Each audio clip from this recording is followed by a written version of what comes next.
tahun. Dia 5 tahun. Macam mana ni? Duit siapa? Siapa bodoh? Siapa bodoh? Dia ingat rakyat bodoh. Dia ingat rakyat tak pakai kereta dia. Dia memperbodohkan rakyat kita. Kita bayar bermacam-macam cukai, saudara-saudari. Dari minyak rambut kamu pakai sampai kasut yang kamu pakai ni, semua kena cukai. Tak lama kalau kamu bagi dia menang lagi, cukai GST lagi teruk. Beri satu pen pun kena tax. Ini duit kita. Mereka belanjakan sesuka hati saja. Macam mana ni? Banyak lagi projek yang membazirkan. Biasa kita dah tahu IO Malaysia. Mana begini IO Malaysia? Sudah hilang. Now you see, now you don't. Memang macam tu, sedang aja. Now you see, now you don't. IO Malaysia ni dah gagal 2 kali. Kita nampak dah gagal 2 kali. Yang kali pertama dekat Tacik Titi Wangsa, kerajaan pusat belanjakan lebih dari 40 juta beli IO Malaysia diri di Tasik Titi Wangsa Kuala Lumpur. Pusing 18 bulan, habis rugi. Tapi ada seorang, tak tahulah, mungkin tak sure tu, dia cadangkan bawakan IO Malaysia ni dapat ke Melaka dengan harga lebih kurang 23 juta. Bawa dalam Melaka. Dia kata IO Malaysia boleh dapat keuntungan. Boleh dapat keuntungan. Memang masa itu bila dia nak bawa IO Malaysia datang ke Melaka ni, kita buat bantahan keras. Kita bawa pekan ni ke Dewan. Kita kata berhentikan projek ini. Projek ini memang tidak beri manfaat kepada rakyat kita. Mungkin akan membawa risiko tinggi, membebankan rakyat kita. Tapi dia tak percaya. Dia degil. Bawa datang ke Melaka. Pusing 14 bulan aja, habis. Mana pergi ni IO Malaysia? Dah 2 kali gagal. Tapi dia tak belajar dari kegagalan. Dia order lagi satu, beli satu lagi 40 juta dari negeri China. Beli satu lagi 40 juta. Bulan depan akan sampai, bulan Jun sampai ke negeri Melaka. 40 juta lagi. Duit siapa? Adil Rasta bodoh ke? Tak ada. Dia ingat rakyat bodoh. Dia ingat duit dia, duit bapa dia punya. Sama juga Marina Bay. Marina Bay, kamu pernah tembak Marina Bay? Dia bina Marina Bay dengan 28 juta. Lebih dari 28 juta. Bina Marina Bay untuk apa? Untuk perahu layar. Parking kat situ. Letak perahu layar. Seperti kita parking kena bayar. Dia kata perahu layar dari luar negeri akan sampai dan parking di situ, kita ambil kutipan. Bila dah siap ni, kita bawa dalam dewan, kita tanya berapakah kutipan dia. Didapati kutipan dia lebih kurang purata 1 bulan 2,600. Bila kita kira kena tunggu 800 tahun lebih baru dapat modal. Tak kira interest lagi, saudara-saudari. Belum kira interest. Belum kira interest lagi. Macam mana ni? Dia kata boleh dapat keuntungan. Pandai dia kira. Pernah dengar, dulu saya suka cakap tu. Pernah dia kira keuntungan kelapa bawah pandan tak? Pernah.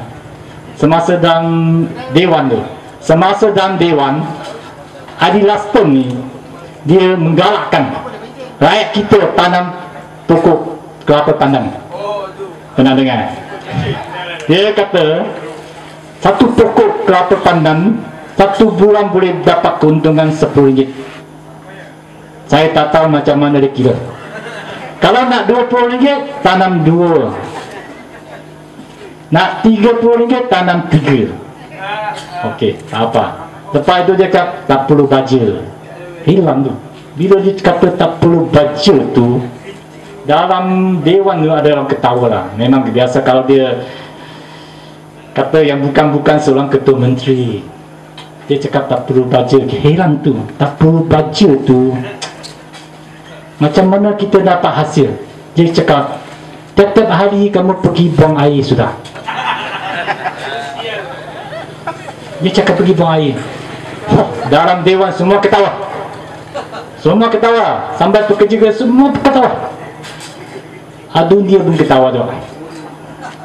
Kita pun heran.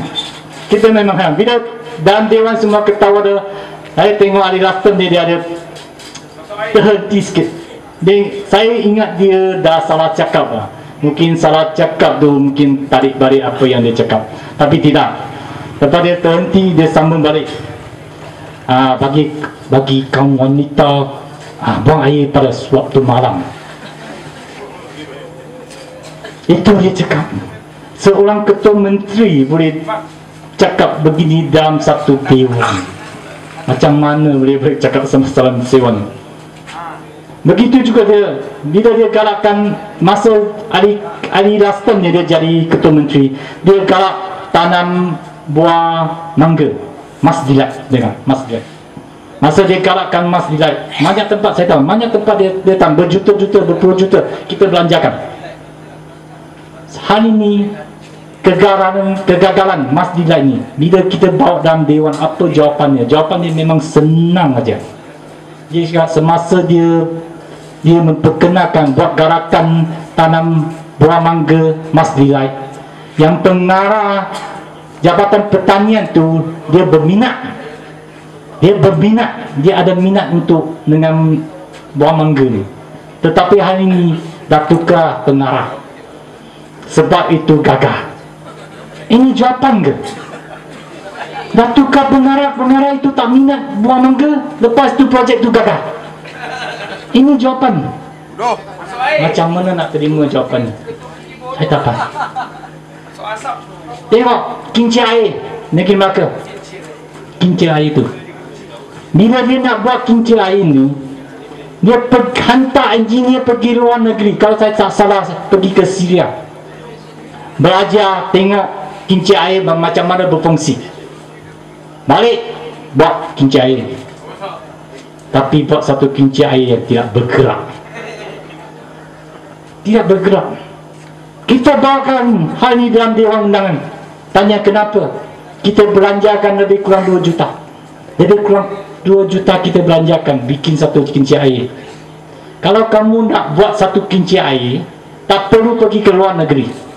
Kamu buka internet, type water well, keluar banyak kincir air, apa saiz pun ada, ukuran semua ada. Macam mana kamu nak bikin, boleh kamu bikin sendiri. Tak perlu kita hantar engineer pergi ke luar negeri.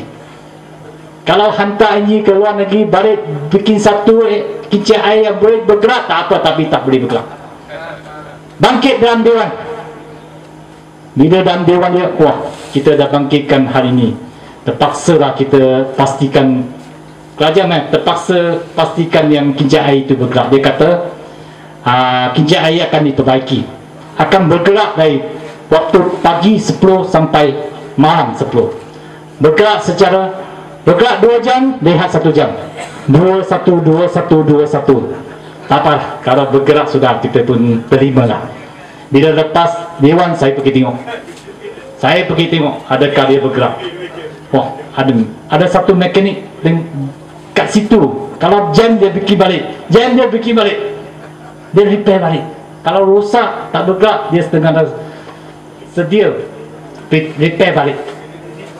Tapi tak sampai 1 minggu, tak bergerak lagi. Akhirnya memang kita dah panas hati, kita belanjakan sesuatu barang yang tak berguna. Bawa dalam dewan lagi, tanya kenapa boleh jadi begini. Apa jawapan dia? Jawapan dia senang lagi. Saya kata projek ini projek Gajah Putih, tapi